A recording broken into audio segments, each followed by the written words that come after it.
이어서 이제 오늘도 요한복음의 말씀을 증거하려고 하는데요.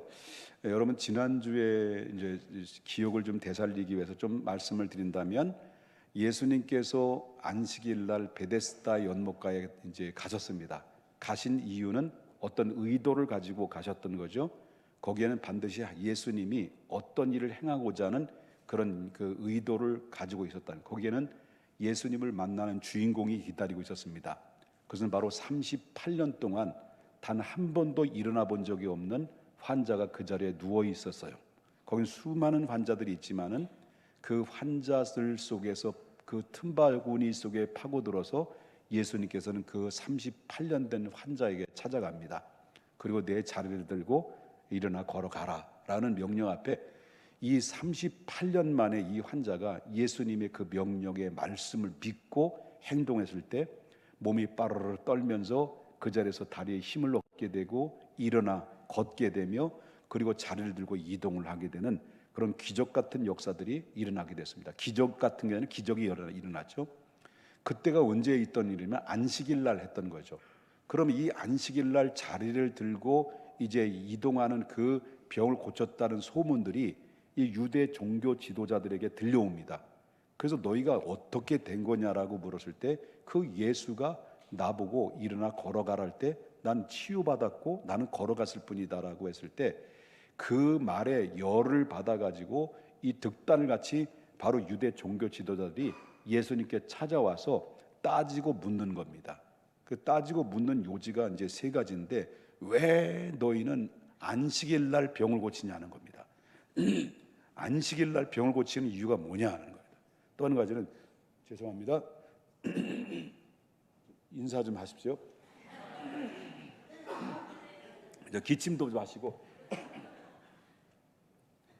안식일 날 왜 너희는 안식일 날 너의 병을 고쳤느냐, 또한 안식일 날 저 338년 된 환자를 명하여 자리를 이동하라고 하느냐라고 명령해, 그런 물을 따지겠죠. 그런 안식일 날은 그들이 만들어낸 율법에 의해서 뭐예요? 병을 고쳐서는 안 돼요, 돼요? 그들의 입장에서 볼 때는 안 되는 거예요. 그런데 예수님께서는 그 안식일에 잘못된 그들의 사고를 고쳐주시기 위해서, 깨트리기 위해서 바로 예수님 의도적으로 안식일을 고친 거거든요. 그 이유에 대해서 뭐 여태까지 들었으니까 더 이상 말씀을 안 드립니다. 또 한 가지는, 세 번째는, 네가 어찌하여 하나님의 아들이냐라는 거죠. 이건 신성 모독이다는 거예요. 다시 말한다면 예수님과 하나님이 하나가 된다, 다시 말한다면 동일한 분이다라는 것을 예수님이 말한 것이 하나님의 아들이라는 것이 표현한 거거든요. 그럼 너희는 어찌하여 네가 하나님의 아들이라고 얘기하느냐? 네가 하나님의 아들이라고 한다면 하나님의 아들이라고 하는 증거를 대라. 그러면 우리가 믿겠다라고 이렇게 그들은 따지고 물었습니다. 그럴 때 예수님께서 그들의 요구대로 지난주에 하나씩 첫 번째는 누구 예를 들어서 사도 세례 요한의 예를 들어서 증거를 제시해 줬고, 두 번째는 예수님이 3년 동안 이적과 기사, 다시 이사와 기적, 역사들을 통해서 바로 너희들에게 다 보여줬지 않느냐. 이거는 인간의 힘으로 되느냐? 불가능한 일이다. 어찌 죽은 지 4일 된 나사로야 명령할 때 이가 살아날 수 있었겠느냐? 어찌 물고기 2마리와 볼고기 5마리를 가지고 바로 5,000명을 먹이고도 12광주를 남길 수 있겠느냐? 이런 그 밖에 수많은 이적과 기적들을 너희 두 눈으로 목도하는데도 불구하고 너희가 믿지 않는 것은 그건 너희들이 잘못이다라고 예수님께서 반론을 했죠. 그 다음에 세 번째는, 성경이 나에게 대한 증거를 하고 있지 않느냐. 성경 전체 구약의 주제와 신약의 주제 통틀어서 성경의 모든 주제를 하나님의 아들이라고 하는 나에 대해서 모든 걸 집약되어 있는 것을 너희가 읽어보지도 못했느냐라고 하는 그런 말씀을 통해서 이 증거 세 종류의 재료를 통해서 그들에게 제시를 했다라고 하는 것이죠. 그런데도 불구하고 유대 종교 지도자들은, 그 밖의 지도자들은 그 말씀 예수님의 증거를 제시하는데도 불구하고 그들은 믿지를 못하고 깨닫지도 못하고 들으려고 하지도 않았다라고 하는 것입니다. 그래서 예수님께서, 그렇다면 너희들이 이렇게 증거를 제시했는데도 불구하고 믿지 못하는 이유가 뭔 줄 아느냐? 궁금해? 라고 해서 지난주 마지막 결론을 그렇게 얘기했죠. 궁금해? 라고 했잖아요. 그럼 다음 주에, 그래서 오늘 본문에 그 예수 그리스도가 그 하나님의 아들이 그 앞에 있는데도 불구하고 너희들이 하나님의 아들을 알아보지도 못하고 믿지도 못하는 이유에 대해서 예수님께서는 그때부터 유대인들에게 이야기를 하고 있습니다. 이제 예수님이 공격할 이제 태세가 됐죠. 자, 그럼 너희들이 지금까지 잘 들어봐. 너희들이 지금까지 내가 행했던 기사와 이적을 너희들 다 목격했지 않느냐. 그뿐만 아니라 내가 하나님의 나라에 대해서 정말 너희들이 상상을 초월할 수 있는, 상상을 초월하는 하나님의 나라의 비밀에 대해서 너희들이 공개하고 이야기를 하고 가르쳤는데도 불구하고 너희는 바로 전혀 들으려고 하지도 않았고, 그리고 믿으려고 하지도 않았던 것들을 너희들이 스스로 인정하지 않고 있지 않느냐. 그 이유가 뭔 줄 아느냐? 너희들이 그럼에도 불구하고 믿지 않는 이유. 오늘날 교회를 30년을 다녔는데도, 40년을 다녔는데도 아직까지도 믿음을 갖지 못하고 믿지 못하는 이유가 뭔 줄 아느냐? 이런 질문과 똑같은 얘기가 할 수 있는 거죠. 질문, 그렇죠? 그 이유에 대해 지금부터 잘 들어봐. 너희가 그 믿지 못하는 이유에 대해서 내가 몇 가지를 얘기해 줄게. 또 들을래? 들어봐. 듣기 싫어? 들어봐. 그 첫 번째가 바로 뭐냐면 그들에게 예수님이 뭐라고 합니까? 너희 심령 속에 하나님의 사랑의 마음이 없기 때문에 그렇다는 거예요. 너희 심령 속에 하나님을 사랑하지 않는 마음이 있으니 어찌 너희 앞에 하나님의 아들로 왔는데도 믿을 수 있겠느냐라고 하는 것을 이야기해요. 42절 보겠습니다. 42절 뭐라고 얘기해요? 예수님이 뭐라고 얘기해요? 한번 다 같이 한번 읽어볼까요? 시작. 다만 하나님의 사랑하는 것이 너희 속에 없음을. 너희 속에 하나님을 사랑하는 마음이 조금이라도 있다는 거예요? 없다는 거예요? 없다는 거예요. 유대인들이 지금 예수님 앞에 따지고 묻는 유대 종교 지도자들에게 예수님이 그걸 지적하는 거예요. 너희가 왜 못 믿는 줄 아느냐? 너희가 하나님의 말씀을 듣고도 기사와 이적을 보고도 성경에 나를 향해서 이야기하는 것을 그렇게도 이야기했는데도 불구하고 너희가 하나님의 아들이라는 것을 너희 믿지 못하는 이유가 뭔 줄 아냐? 너희 소갈딱지 안에 뭐가 없다는 거예요? 하나님의 사랑이 없기 때문에 그렇다는 거예요. 실상 유대인들은요, 겉으로 볼 때는요 하나님을 사랑한다고 말해요. 그리고 하나님을 사랑하는 것처럼 뜨겁게 하나님을 사랑하는 것처럼 행동도 해요. 그리고 자기들은 하나님의 사랑을 많이 받고 있는 하나님의 자녀들이다, 하나님의 사랑을 많이 받는 자녀들이라고 자기들은 자부를 해요. 그러나 실제로 그들 속에 내면적으로 들으면 그들의 사랑에 아무것도 없어요. 하나님의 마음이. 여러분, 왜냐하면 사랑이 없으면 어떤 증거를 뒤밀어도 믿지를 못하는 거예요. 그렇기 때문에 여러분, 사랑이라는 것과 믿음이라는 것은 여러분 끊을래야 끊을 수 없는 밀접한 관계를 가지고 있다는 걸 아셔야 됩니다. 남녀가 서로, 이제 젊은 남녀가 서로 눈이 맞아요. 썸이 타요. 그 번호를 따요. 그리고 문자를 보내요. 식사 한번 합시다. 요즘 그런 거예요? 예, 그럼 식사를 하면서 이제 서로 이제 눈이 마주치죠. 그리고 감정이 막 이제 솟구쳐 올라와요. 남녀의 이성의 문제 관계다 보니까 그런 감정이 오겠죠. 이야기 두 번 나누다 보니까 스킨십도 하고, 어머 왜 그래? 뭐 그러면서 이제 얘가 나를 좋아하나 보다. 이렇게 신호를 하잖아요, 서로. 안 해봤어? 연애 해봤잖아요. 신호를 보내고 뭘 하다 보니까 이제 어떤 감정이 들어요. 사랑하는 마음이 생겨요. 눈이 콩깍지가 이제 씌어지기 시작하면서 이제는 나중에는 누구도 못 말려. 그런 관계가 되면서 이제 서로 이제 사귀게 된 거예요. 그래서 이제 부모님 앞에 이제 나이도 이제 차고 그래서 부모님한테 가서 찾아서 인사를 드려 데려간 거죠. 나 이분하고 지금 사귀고 있습니다. 예, 정말 허락해달라고 이렇게 얘기했는데 부모님은 나 저 사람에 대해서 알지 못하는데 야, 좀 시간을 두고 좀 사귀어보면 안 돼? 엄마 몰라서 그래. 이 사람이 얼마나 좋은 사람인지 몰라. 이 사람이 얼마나 따뜻한 사람인지 몰라. 이 사람이 얼마나 믿음직스러운 사람인지 몰라 라고 이렇게 이야기를 하죠. 대부분 눈에 콩깍지가 끼면 지가 뭐 언제 만났다, 얼마나 만났다고. 그러니까 여러분 보편적으로 볼 때 연애할 때 상대방을 믿고 사랑해요? 그냥 사랑하다 보니까 나중에 믿어요? 연애를 안 해봐서 모르는구나. 나는 몰라서 여러분들 질문하는 거예요. 저는 연애를 안 해봐서 몰라서 질문하는 거예요. 여러분 믿고 사랑해요? 사랑하다 보니까 믿어요? 저는 중매를 했거든요. 중매를 해가지고 2달 반 만에 결혼했으니까. 예? 근데 제 감정은 뭐요? 2달 반 만인데도 뜨거운 사랑이 있었어요. 첫 번째 만나자마자 그냥 첫 번째 만날 때 마음에 들었고, 2번째 만나면서 좀 좋아졌고, 3번째 만나면 사랑해졌고, 그리고 4번째 만나 프로포즈 했고, 그리고 결혼했어. 여러분 사랑이라는 것이 시간을 두고 사랑하다 보면 나중에 뭐가 돼요? 믿음이 이 사람 믿을 만한 사람이다라는 걸 생겼는데, 뭐 믿고 나중에 이게 언제 사랑해? 그냥 사랑하다 보니 믿어지는 거지. 나는 그렇게 생각해요. 그래서 믿음과 소망과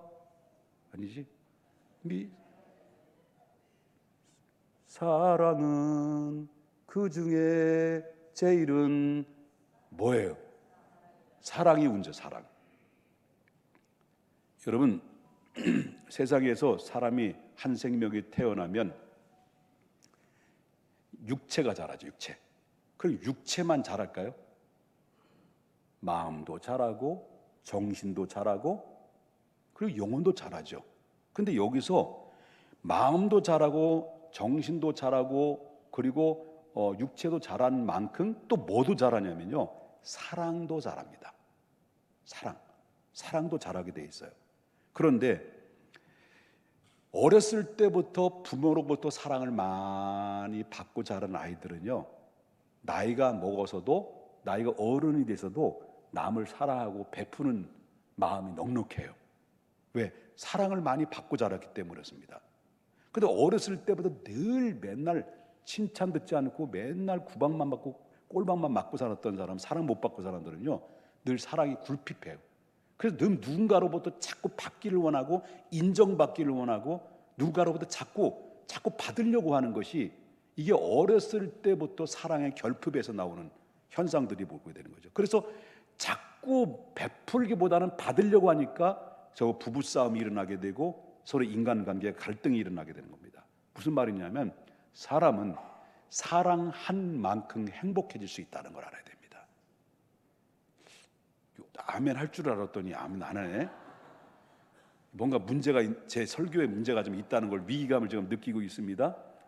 이게 공감이 안 됩니까? 나 이 말을 하려고 얼마나 밤새도록 내가 연구하고 기도하고 묵상했는데. 예? 자, 그런데 우리 속에 사랑이 어느 순간 식어질 때가 있죠. 사랑이 어느 순간 실종될 때가 있습니다. 그렇기 때문에 사랑은 참 이상한 게 바로 뭐냐면, 내가 좀 겸손해지고 낮아지게 되면 내 속에 뭐가 싹이 트냐면 사랑이 부피가 커져요. 그런데 내 속에 반대로 내 속에 사랑이 식어지면 식어질수록 뭐가 부피가 커지냐면요, 뭐가 사라지냐면요, 사랑과 함께 믿음과 신뢰가 사라져 버려요. 묘한 겁니다. 그래서 여러분 알다시피 유명한 복음성가, 그대 앞에만 서면 웬 난 작아지는가, 그대 계속 했으면 좋겠네요. 야래. 여러분 왜 작아질까요? 그대 앞에만 서면. 예? 그대 앞에 서기만 하면 왜 작아질까요? 사랑하기 때문에. 사랑하는 사람이 생기면 언제나 자기는요 작아지는 거예요. 뭐예요? 그렇게도 막 부모한테 막 이랬던 아이가 사랑하는 남자 앞에서는 이렇게 해가지고 이렇게 부끄러워하고 이렇게 작아져요. 왜? 사랑하기 때문에. 잘 보이고 싶은 마음. 사랑의 파워가 나를 작게 만드는 거예요. 그래서 사랑하면 부끄러운 거예요. 어머, 자기 왜 그래? 왜 그래? 이러잖아요. 여러분, 왜 작아집니까? 사랑하기 때문입니다. 여러분, 덩치가 큰 남자가 많은 작은 그 여자 앞에 끌려다니는 거예요. 질질 끌려다녀요. 저 봐요, 끌려다니잖아요. 왜 질질 끌려다닙니까? 뭐 못나서? 힘이 없어서? 아니죠. 사랑하기 때문인 겁니다. 아멘 좀 하셔요. 그렇다면 왜 사람들이 하나님을 믿지 못하는 이유가 뭘까? 그 이유는 아까도 여러분이 함께 읽었던 42절 다시 보겠습니다. 하나님을 사랑하는 것이 너희 속에 뭐하기 때문에? 없기 때문에. 그 속에 사랑이 없기 때문에 인간의 관계도 문제가 되고, 그리스도 안에, 내 안에 하나님의 사랑이 없으니까 뭐예요? 하나님에 대한 믿음도 없는 거예요. 생기지도 않는 거예요. 그러나 내 안에 하나님을 사랑하는 마음이 생기면 모든 것이 믿어지게 돼 있는 거죠. 이게 영적인 원리라는 것이 첫 번째 예수님이 하신 말씀이다라고 하는 것이고요.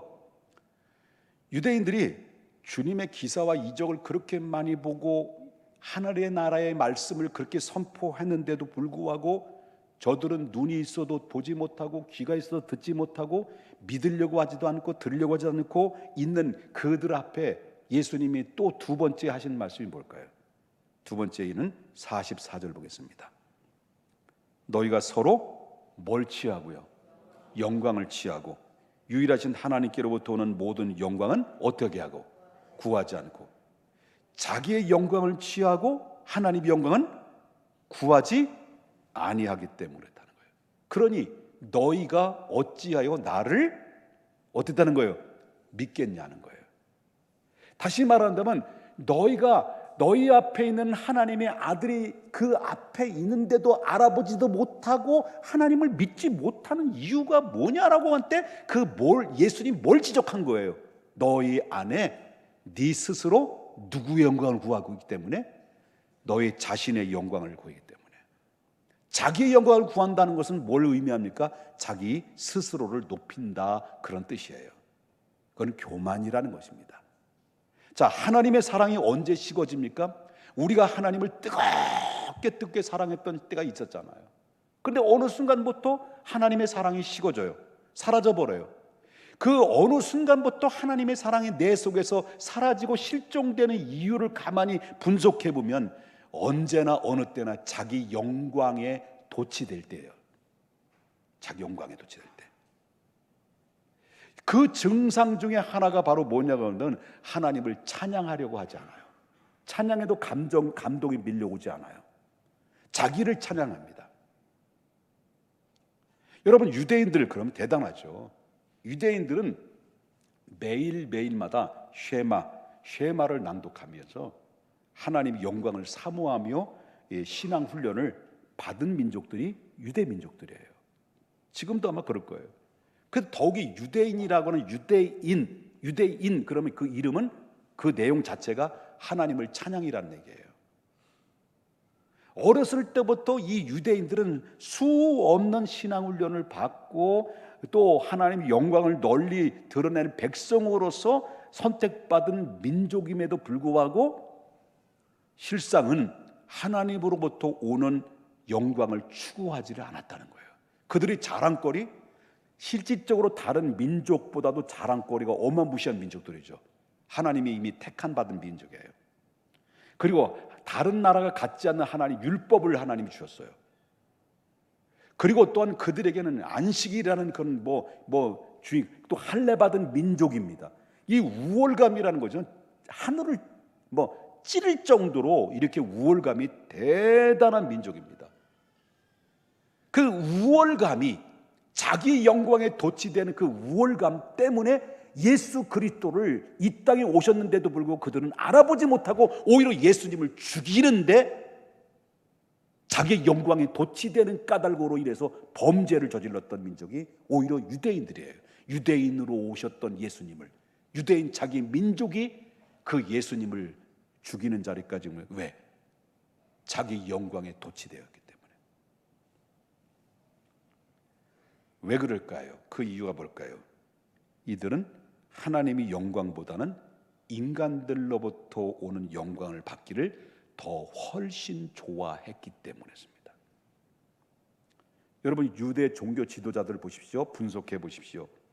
그들은 예수님이 지적했잖아요.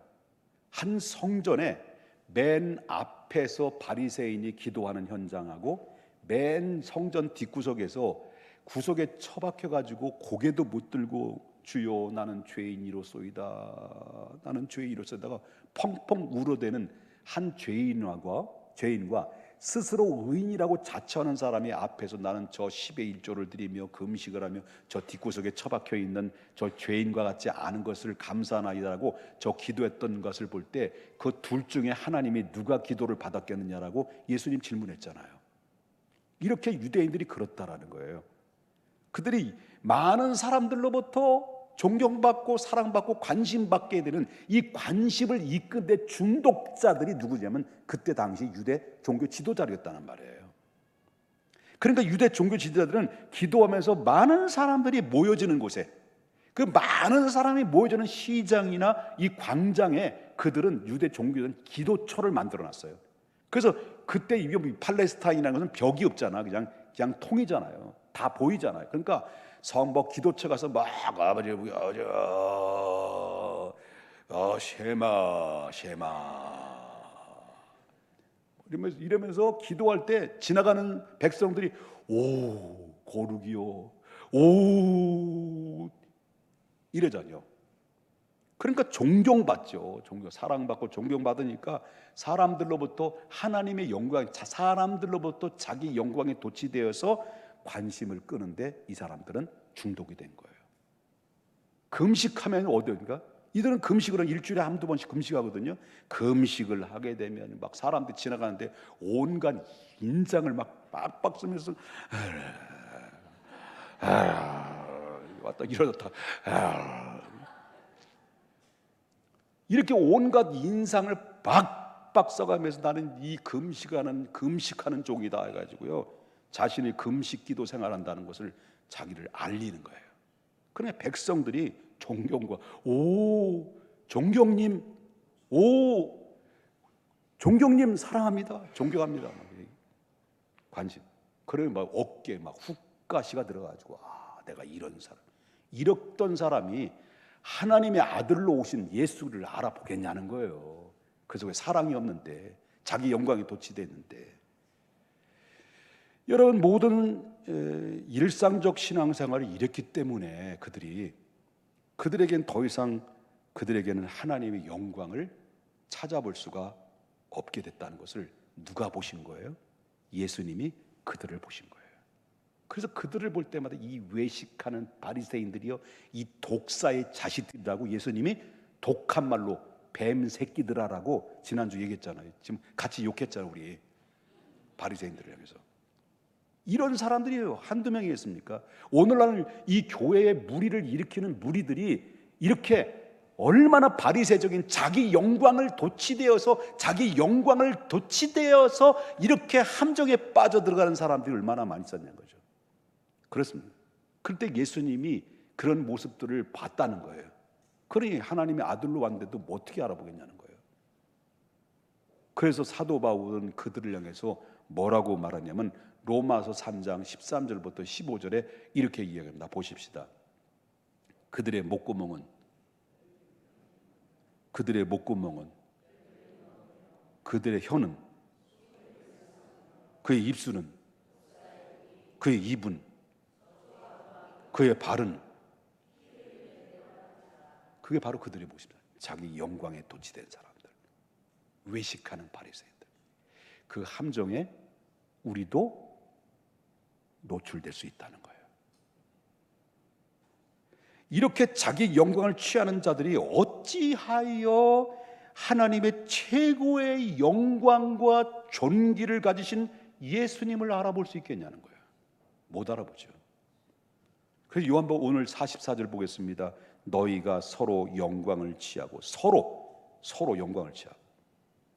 자기 스스로 영광을 취한다는 서로라는 것은 경쟁한다는 거예요. 누구에게 인정받으려고요? 사람들로부터 영광 받으려고. 하나님은 싹 빠진 거예요.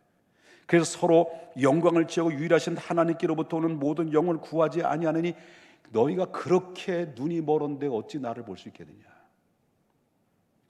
자기 영광을 취하는 자, 그 속에 하나님이 들어올 수가 있다? 없다? 없다는 겁니다. 세 번째, 너희가 믿지 않는 이유가 뭔 줄 아느니? 세 번째입니다. 세 번째, 46절부터 47절. 모세를 믿었더라면, 저들은 모세 그러면 뭐예요? 깜빡 죽죠. 모세 깜빡 죽죠. 여러분, 옛날에 보수 계열 또 이렇게 진보 계열을 딱 나눌 때, 옛날 우리 보수 계통에는 박정희 그러면 깜빡 죽어 안 죽어요? 죽지. 김대중 그러면 빡빡 죽어 안 죽어요? 죽지. 여러분, 우리 두 산맥이, 여러분 이 김영삼과 김대중이라는 이 정치하시는 분들이, 난 두 분 다 존경하는 분들이에요. 목사님 이쪽 아니야 중간 다 좋아하시는, 다 존경. 산맥이지.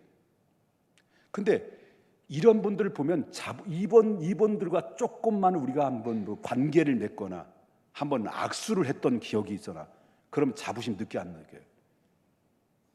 우리 영삼이 형님하고 악수한 사람이다. 내가 대중 앞에 내가 대중 형님한테 악수한 사람이다. 얼마나 자부심을. 여러분, 이 모세 이스라엘 백성들은요 깜빡 죽어. 미안합니다. 좀 속된 말을 환장을 해요. 모세. 그러니 모세 오경, 이들은 모세가 기록했던 모세 오경을 비롯해서 구약의 소선지자가 쓴 소선지서, 대선지서, 또 마지막 말라기까지 모든 분야에 오로지 여기에는 뭐로 집착된 줄 아십니까? 메시아 대신 예수 그리스도의 한 분으로 다 초점이 맞춰져 있다는 거예요. 여러분, 물어보겠습니다. 구약의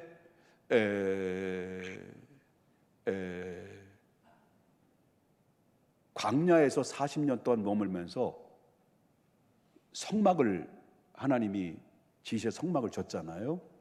성막에서 제사를 드린 제물들을 전부 다, 이 제물들은 어린 양이나 수염소나 순양이나 수소나 이런 제물들은 누구를, 장차 오실 누구를 예표하고 있어요? 여러분들은 알고 있죠? 유대인들은 모르는 거. 지금 이 상황을. 왜 그럴까요? 유대인들은 성경의 권위를 인정해요. 또 성경의 권위를 절대적으로 인정합니다. 그러나 그 문제는 그들의 눈갈이 있어도,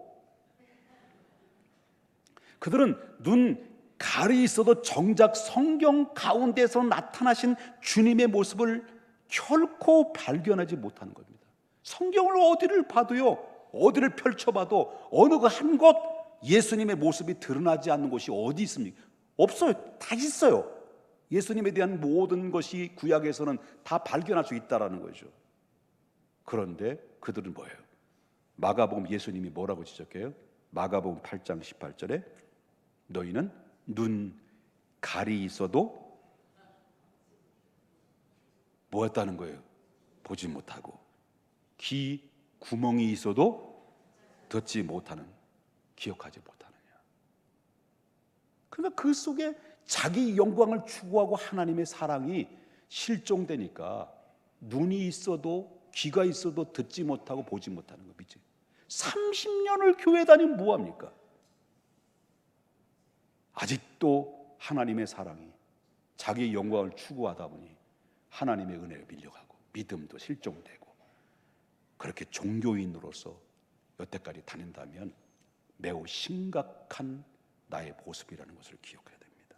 그렇다면 별로 여러분 기분이 인상이 좀 별 좋은 얘기 하나도 못 들어보고 그냥 지금 맨날 이상한 소리만 들으니까 기분이 안 좋으시죠? 자, 옆에 분 인상 피십시다. 그렇다면 여러분 우리가 어떻게 실종된 하나님의 사랑을 회복하고 나만 추구했던 나의 영광이 아닌 하나님의 영광을 다시 되찾을 수 있고, 그래야만이 우리가 뭘 볼 수 있습니까? 하나님을 바로 보게 되고 바른 믿음을 가지고 하나님의 축복의 주인공으로 갈 수가 있는데, 그 비결이 뭐냐? 역순으로 가면 돼요. 역순. 지금까지 들었던 말씀의 역순으로.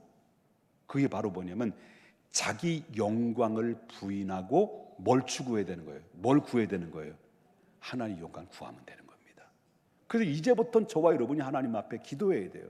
하나님, 지금까지 남들로부터 사랑받고 남들로부터 인정받고 조금만 싫은 소리 들으면 바로 뭡니까? 정말 막 너무 짜증을 나고 이랬던 것들이 다 내려놓습니다. 다 내려놓습니다. 이제는 내 영광이 아니라 하나님의 영광이 내 안에 밀려오기를 원합니다.